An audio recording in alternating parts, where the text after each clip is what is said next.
Bonjour à tous, on se retrouve pour une nouvelle position avec ici le trait pour les noirs avec tour de fou contre tour de cavalier, même nombre de pions. Normalement, l'avantage est pour les noirs, hein, là il n'y a pas de discussion. La paire de fou c'est toujours plus fort que la paire de cavalier. Les positions n'est pas fermée, hein. Il n'y a que dans les positions où les pions sont bloqués, où les cavaliers peuvent éventuellement être plus forts, mais là c'est pas le cas. Ouais, le centre est relativement ouvert, il n'y a qu'un seul pion de bloqué, c'est ce pion-là, pion G5, qui est un petit peu en dehors du centre, hein, à l'extérieur, donc c'est pas très intéressant. En tout cas pour les cavaliers, hein, les fous ont des diagonales. En plus, on notera la tour noire beaucoup plus active, hein, sur la deuxième rangée, c'est la meilleure rangée pour la tour, toujours, en tout cas en finale c'est sûr. La tour des blancs est un peu bizarre, même si elle est sur une colonne semi-ouverte, elle est passée devant ses pions. Elle se retrouve quand même sous le feu du fou, hein, sur la diagonale, donc c'est pas une très très bonne position. Les deux cavaliers en relais sont d'ailleurs pas très stables, hein. Finalement, ils sont chacun attaqués par une pièce adverse, hein. Le cavalier E2 par la tour H2, le cavalier D4 par le fou. Donc position très difficile pour les blancs, normalement. Objectivement, hein, la position devrait être gagnante pour les noirs, mais il faut concrétiser évidemment. Et bien sûr, on va chercher des coups forcés dans cette position. Bah, il y a trois échecs, très exactement, trois échecs, hein, puisque la tour pourrait prendre le cavalier, c'est pas un mauvais coup, c'est pas le meilleur sûrement, parce que tour prend cavalier, échec, le cavalier blanc serait obligé de reprendre, sinon s'il reprend, le fou pourrait prendre le deuxième cavalier, là ça donnerait un avantage au noir. Par contre, après la prise du cavalier, les noirs prendraient la tour, ce serait des échanges. Les noirs resteraient mieux, mais peut-être pas autant qu'au départ. Le fou qui prend le cavalier, c'est pareil, hein. Le cavalier reprend le fou et c'est un échange médiocre, on va dire.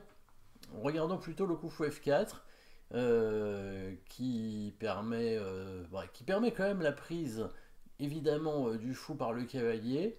Seulement quand le pion va reprendre le cavalier en faisant échec, si le roi reprend, vous avez certainement vu qu'il y a une petite fourchette ici avec le pion qui avance en E5.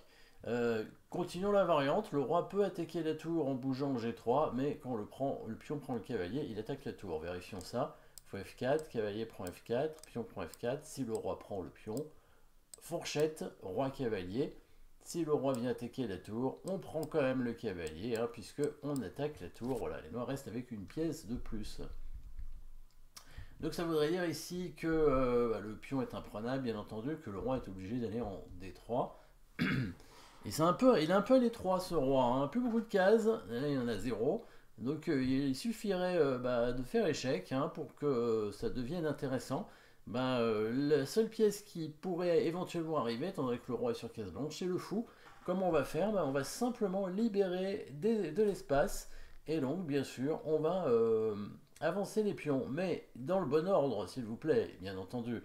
Parce que si c'est ce pion qui avance et ensuite l'autre, ça va libérer une case pour le cavalier qui va bloquer la diagonale. Bon, inversement, si on pousse l'autre, c'est pas bon parce que le pion B5 serait attaqué. Donc qu'est-ce qu'on va faire? On va d'abord chasser le cavalier avec ce pion-là, pour ensuite attaquer la tour et ensuite avancer le pion. Regardons, on pousse le pion pour attaquer le cavalier est obligé de bouger. Déjà, il n'a pas beaucoup de cases, il peut venir en B3, en F5, ce serait pas beaucoup mieux. On attaque la tour avec le pion, l'idée c'est bien de dégager l'espace, hein, pour que le fou puisse arriver. La tour est à l'étroit, elle n'a qu'une case, et là le pion avance pour amener le fou en A6, hein, pour faire une enfilade imparable, hein, étant donné que ni le roi ni la tour ne peut bouger dans cette position. Les blancs peuvent prendre le pion, mais le fou arrive, la tour est clouée.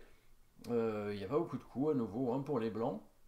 Il peut pousser ce pion, mais là, regardons, un petit coup de pion qui va pratiquement mettre les blancs en zugzwang ici, avec ce pion qui avance, puisque les blancs ont plus de coups intéressants. Le roi peut pas bouger, la tour peut pas bouger. Il y a un pion qui peut avancer, mais ça sert à rien, parce que s'il avance, de toute façon, les noirs peuvent faire un coup d'attente, et au bout d'un moment, les blancs sont obligés de jouer autre chose que ce pion. Donc il va être obligé de jouer son cavalier. il va peut-être prendre le pion. Les noirs vont prendre le pion ici. Ils vont récupérer évidemment la tour avec le fou par la suite. Ils vont venir attaquer ce pion. Et aller à dame, évidemment, avec ce pion ici. Ça aurait pas été mieux pour les blancs s'ils n'avaient pas pris le fou au départ. Hein. D'ailleurs, c'est la partie. Hein. En fait, il n'a pas pris le fou. Il a mis tout de suite le roi en D3. Voilà, donc là, on fait la même chose. On pousse le pion en E5 pour attaquer le cavalier. Ensuite, on pousse le pion pour attaquer la tour. Et ensuite, on pousse le pion pour libérer le fou, évidemment. Hein, et ça change rien. Cavalier prend pion, fou A6. Et sur C3, B3. Et là, c'est bien le zugzwang, hein, comme tout à l'heure. Hein.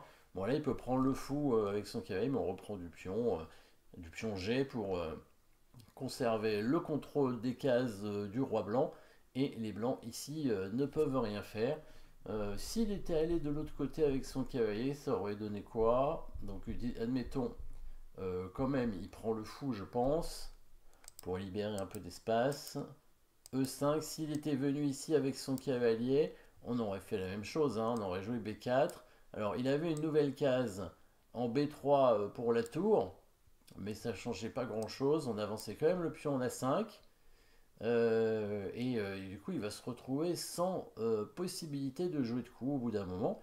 Puisque, bon, s'il joue C3, de toute façon, on fait x6. S'il fait C4, bah, on peut quand même le mettre... ah oui, on peut aller chercher le fou, c'est la tour, pardon, avec fou C6 et fou prend A4. Donc, il va plutôt faire C3, c'est un peu mieux. Là, on vient en A6 pour faire échec, il fait C4.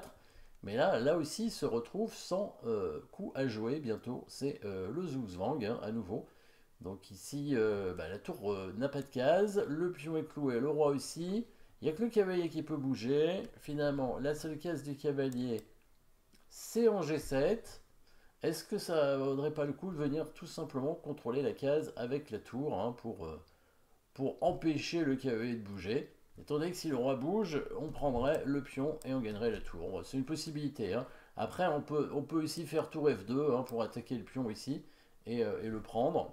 On peut donc jouer le fameux couteau H7 hein, pour bloquer la dernière case du cavalier. Parce que si le roi bouge, maintenant bah, on prend le pion et on gagne la tour. Voilà, qu'est-ce qu'on peut faire d'autre? Bah, c'est déjà pas mal. Il n'y a pas grand chose à faire. On peut avancer le pion pour essayer de bloquer son pion ici. Comme ça, s'il avance, on le prend. De la façon, son cavalier va bouger, il n'a pas le choix. Et là, ce qu'on pourrait éventuellement faire, c'est essayer de monter le roi pour aller attaquer ce pion et, venir le mater. Voilà, bon.